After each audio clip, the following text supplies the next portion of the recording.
I come from a long line of storytellers, adventurers and risk takers. My ancestors had great imagination and a wonderful way of making us see what can't be seen and understanding what cannot be understood.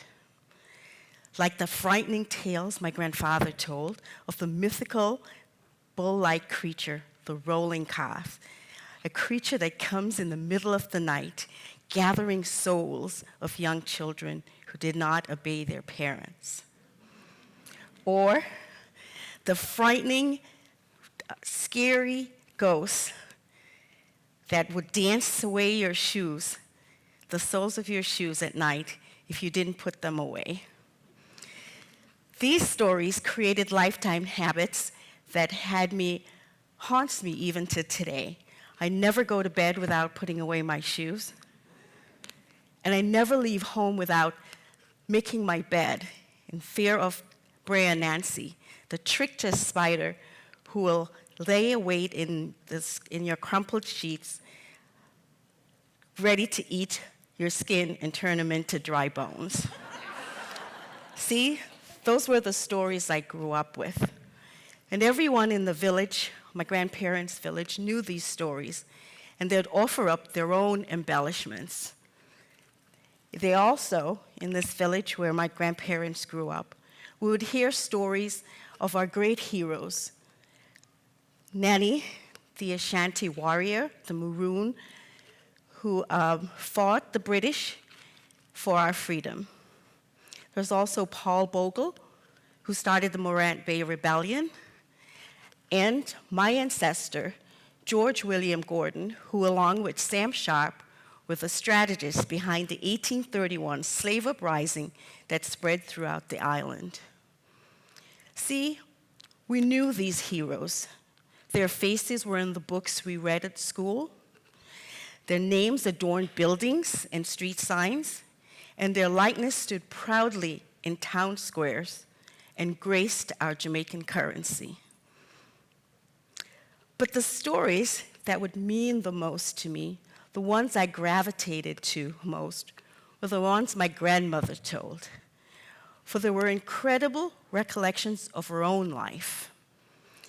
Even now, if I close my eyes, I can hear my grandmother's voice telling me my favorite story of all. The time my grandfather sent a telegram from the British Wireless and Cable Company 7 months after he had left the island to find his fortune abroad. Lily, come now. I can hear my grandmother's voice in her sing-song melody. Damn 3 words. No letter, no information, no direction on what I should do with the farm, nothing about his sons, nothing about nothing. That was it, I asked. Yes, my child, she said. That was it. And you know something, Jer? When that letter came, all I could do was put my hands on my head and beg Lord Jesus to help me. Yeah, night after night, I was on my knees praying before that altar over there. I never had to follow where Nanny's finger pointed because all altars were in every room in Nanny's house ever since I could remember. Mother Mary stood guard in her bedroom. St. Joseph protected her sons in their rooms. Our Lady of Grace nurtured the living room. And St. Christopher did everything else in the kitchen. Nanny knew the money from her straw hat business would never get her to England.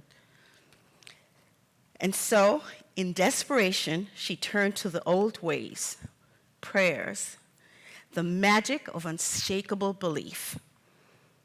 And sure enough, her prayers were answered.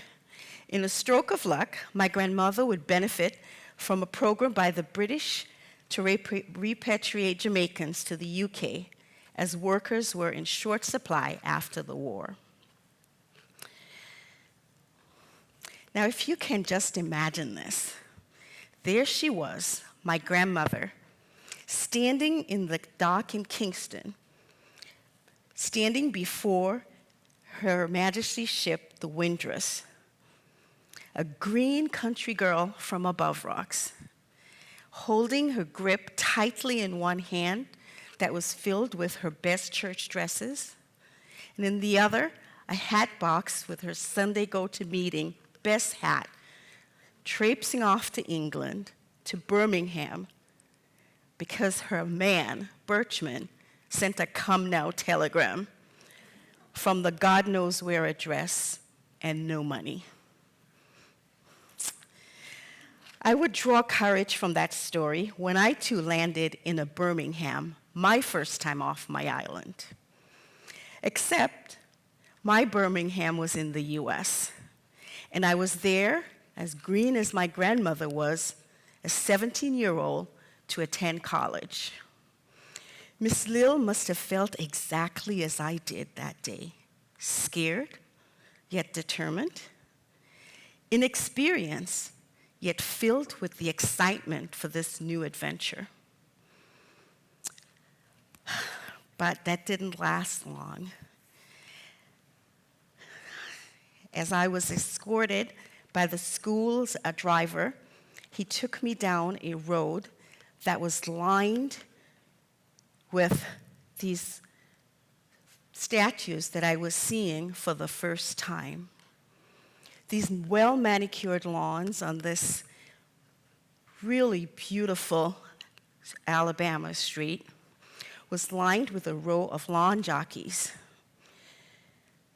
These neatly manicured lawns were punctuated by a row of mirthless lawn jockeys, grotesque caricatures of blackness that broadcasted a demeaning representation of people who looked like me.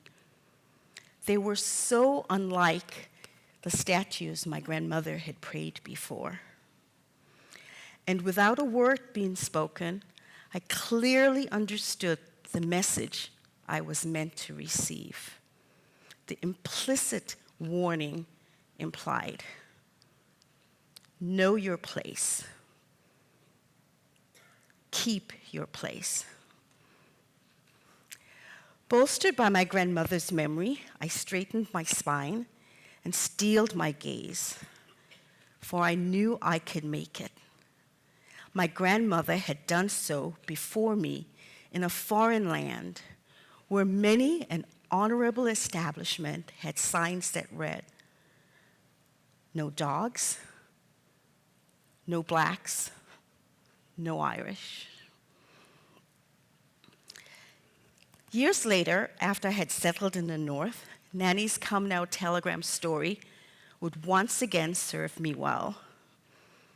I remember vividly the day that phone call came. "JerriAnne, did you see it? Did you read it? Today's cabinet. A black author you won't believe, born here." "Whoa, Delia," I said, trying to slow her down. "Born here, a black woman, published a book." "That's not news," I chuckled. "In 1859, she said. And that was how I discovered that Harriet E. Wilson, the first black woman to publish a novel in English in the world, was born and raised in Milford, New Hampshire, a town I had lived in for more than 25 years. In February of 2002, the last week in Black History Month, Peggy Miller, a local reporter, wrote a story entitled "A Well-Kept Secret." And that story resurrected Wilson's memory in the town. Actually, 19 years earlier, Wilson's work was resurrected not only in Milford, but nationally, when Henry Louis Gates from Harvard republished Wilson's book, Our Nig, or Sketches in the Life of a Free Black. And in his publication, he authenticated Wilson's identity as a black woman who was born and raised in Milford. So the town knew about Wilson's book in 1983. But by the time Miller's article came out, Wilson's memory had been erased from Milford, her hometown. In the article, as I read, Miller spoke of Wilson's importance to the country's literary canon and asked why her book was not well known in the school. To my relief, the principal of Milford High School said that he would do whatever he could to get the book studied. You can imagine my surprise when I read in an op-ed a week later that one of the high school teachers had said, and I'll quote, "Wilson's book is difficult to read and it speaks of sexual molestation." And she adds, "So respecting it for the gem that it is, it's best studied in colleges." So I took this as a way of once again disappearing Wilson and her achievements from the town. Indignation can be a great motivation. I saw this as a way to really get Wilson's novel back in the school, and I immediately gathered a band of supporters, formed a nonprofit, and commissioned known sculptor Fern Cunningham to build this statue that now stands in Bicentennial Park. It stands as a visible testimony to Wilson's existence and her accomplishments. And it also stands as a testament to a group of people, African Americans, whose historical presence had been erased from New Hampshire's collective memory. After the statue's unveiling, long after the crowd had left, I reflected on what a small group of women and I had accomplished. The installation of the first statue in New Hampshire to honor a person of color. It was there in the silence as I looked at the statue that I truly understood the power and importance of those little altars my grandmother had prayed before. You see, those were tangible, visible, human representation of the divine that connected her to the spiritual realm where she could focus her belief and thus manifest her dreams.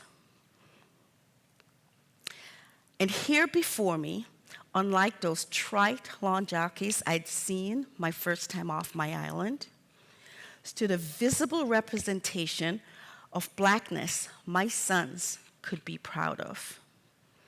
Here, for the first time in their lives, in their hometown, stood a visible representation of a history that connected them to their blackness and to this, their native soil. And here stood a symbol right here in our state announcing to all that we had roots, that we belonged. New Hampshire has long been labeled as one of the whitest states in the Union. One never has to look too far or search too high for signs of that history. It is written, it is visible, it is concrete. All over the states, buildings, parks, and streets bear witness to the deeds of many men labeled as founding fathers. Their pure Anglo-Saxon lineage bronzed on town squares. Before the unveiling of Wilson's memorial, I knew absolutely nothing about New Hampshire's Black history. It was not written, it was not visible, it was not concrete. Making Wilson's story visible and present heightened the power of more diversity and representation for me, because it represented a visible dismantling of the stereotypical representation of race and ethnicity.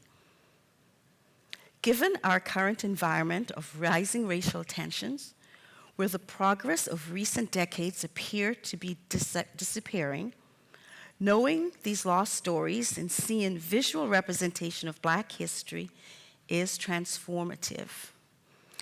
I saw the evidence of that transformation when the community of Portsmouth came together to correct a wrong by creating a memorial park that returned to sacred space the 17th century African burying ground that was paved over, built on top of, erased. The archaeologist who did this work estimates that there were around 200 souls buried at this site. But today, at that entrance to this long defiled cemetery now stands a pair of statues whose hands are almost touching. It is a subtle yet powerful acknowledgement of the history of slavery that separated men, women, and children from their country, from their families, from their homes, and from their culture. No longer in the shadows, this African burying ground memorial visibly speaks to a more complex and a substantial 400-year presence of Africans and Black Americans in our state. Through the incredible work of Valerie Cunningham, who was raised in Portsmouth, the burying ground story, and that of many others across our state, a truer, more inclusive history in New Hampshire is emerging. I believe as we provide these corrective narratives of local history, long-standing stereotypes can be dissolved, mistrust can be overcome, and communities can be strengthened. Since the Dylan Roth killing of 9 African Americans in a Black church in Charleston, there has been much discussion around the symbolism inherent in memorials and ways in which we as a nation could reimagine who, what, and how we choose to memorialize our history. One of these reimaginings that really excites me is that of acclaimed artist Kehinde Wiley. Recently unveiled at Times Square, Wiley's sculpture's Room of Wars is a towering bronze statue of a young Black man in urban regalia, astride a galloping horse like a great king warrior. This memorial, incredibly, will soon stand in Richmond, Virginia, not far from a street lined with Confederate statues. The irony of this imminent juxtaposition of these two statues, of these two competing narratives, will visibly tell a more contextualized story of America's past and how that past is affecting us today. This will no doubt promote dialogue and hopefully a fuller understanding of our nation's shared history. These are conversations that are well needed, truth-telling that can begin to repair and heal our communities. As Earl Lewis of the Mellon Foundation wrote, we cannot exercise our past without confronting it fully. These monuments give us a chance to really confront our history. Last year, New Hampshire made national news with the near lynching of an 8-year-old biracial child by adolescent white male in Claremont, New Hampshire. And I have to really wonder, and I'm sure you do too, would it have made a difference if these young men had grown up knowing that just 7 miles away from where the incident happened, there stands a monument, a mountain, Coit Mountain, named after Vance Coit, a formerly enslaved Revolutionary War veteran who settled there in the 1700s with his community of recently freed Black soldiers. Would it have made a difference if these men had read Wilson's book in school, or if they had known about Noyes Academy in Andover, in Canaan, where the first integrated school in our state was? New Hampshire has a rich African-American past. From the coastal slave ports of Portsmouth to the Black settlements in Newport, And I believe engaging in conversations around the fullness of this shared history is a starting point for engaging hearts and minds in dialogue towards an understanding of human dignity when it's free of historical stereotypes. I am your quintessential American. I'm an immigrant who stands on Native American soil, excavating stories to help reclaim and shape the narratives of our people. This is what drives me. I come from a long line of storytellers, adventurers, and risk takers. And like my grandmother, Miss Lil, who blessed herself with the sign of the cross, a silent act of faith before boldly stepping on that modern contraption that she had never seen before or could even have imagined have existed. I'll take the risk and ride that escalator to a vision of a more inclusive and just America, where the ideals in these words can ring true. We hold these truths to be self-evident, that all men are created equal, that they are endowed by the Creator with certain unalienable rights, that among these are life, liberty, and the pursuit of happiness. Thank you.